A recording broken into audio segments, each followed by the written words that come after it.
So since its initial release at the photography show in March of 2018, I've been the proud user of this stunningly named GD3WH Precision Geared Head by BENRO. So after picking up my second copy just last week while back in the UK, I thought it was ample time for a review, some 18 months on. So that's what we're going to be talking about this week as we are back in Tbilisi, Georgia.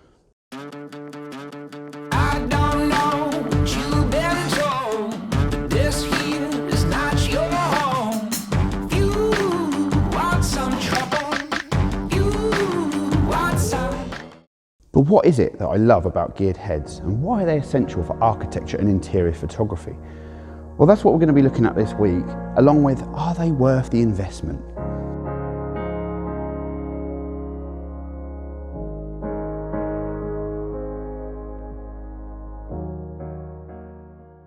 On its initial release, the BENRO Geared Head was said to support up to 6 kilograms in weight, and that it was designed to offer photographers fast and precise camera positioning with the new, and at the time a world first, inclusion of Arca-Swiss style quick release plate. So when I found out about this piece of kit, I was buzzing to get my hands on one and try it for myself. Driving all the way up to Birmingham from Norwich, some 3.5 hours just to collect my version.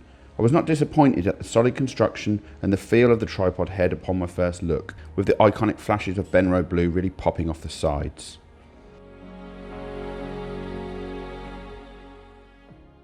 So one of the main things I really love about this particular geared head is the fact it has the introduction of an Arca-Swiss plate that you see here. For me, that's essential because I use an L bracket on my DSLR. So that just means that I can slide the camera here, just like so, with the L bracket into the Arca-Swiss plate that's on top of the geared head.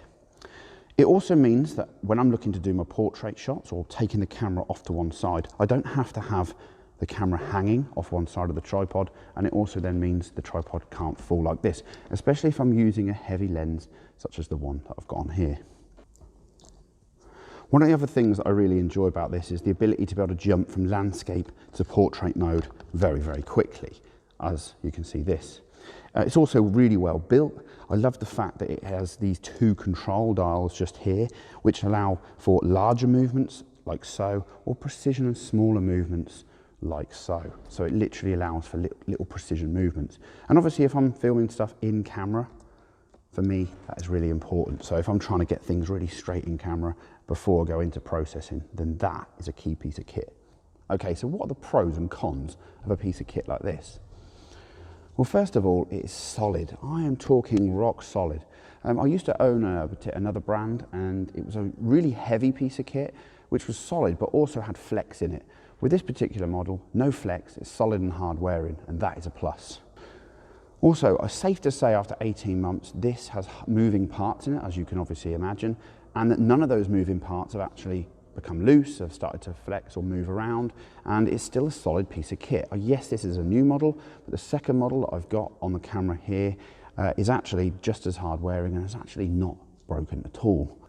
The next pro for this is the knobs. So they are not too small, they're quite large, and for my big hands they allow me to be able to move the geared head really, really well. And that again is essential for me because we want to be able to grab hold of it and move it and do those precision movements. The next plus is of course that Arca-Swiss head that I mentioned earlier that allows me to use an L bracket, and I would highly, highly recommend anyone using a geared head to make sure it has Arca-Swiss. So why do I like Arca-Swiss so much, you may ask? Well, one of those things is the ability to use the L bracket. Like I said, you can do this with other camera designs, but I love the fact of being able to keep my camera on top of the tripod and be able to go from landscape to portrait mode easily. The other thing that is essential to mention about this piece of kit is this is incredibly lightweight. We are talking literally under 800 grams. It weighs nothing. So when I'm on my travels, this is actually lighter than a ball head. Perfect. So they're the pros. So what about the cons? There's always a con, right? Well, one of the things actually doesn't really affect the usage of it, and that is these black discs just here. You'll notice there's black discs sort of embedded onto the side of each of the handles, and they occasionally fall off and you have to glue them back on yourself. I've had to glue on all 3 of mine on the previous model, but other than that, this doesn't really affect the usage of the geared head at all. And the only other thing really is because of its design, it is a little bit awkward to get into your camera bag if you're traveling. So it could be that you either put it in the hold luggage because obviously it's quite lightweight. Or the thing that I do is actually move it into the downward position like so, and actually make a little slot for it into my camera bag to carry it in my hand luggage.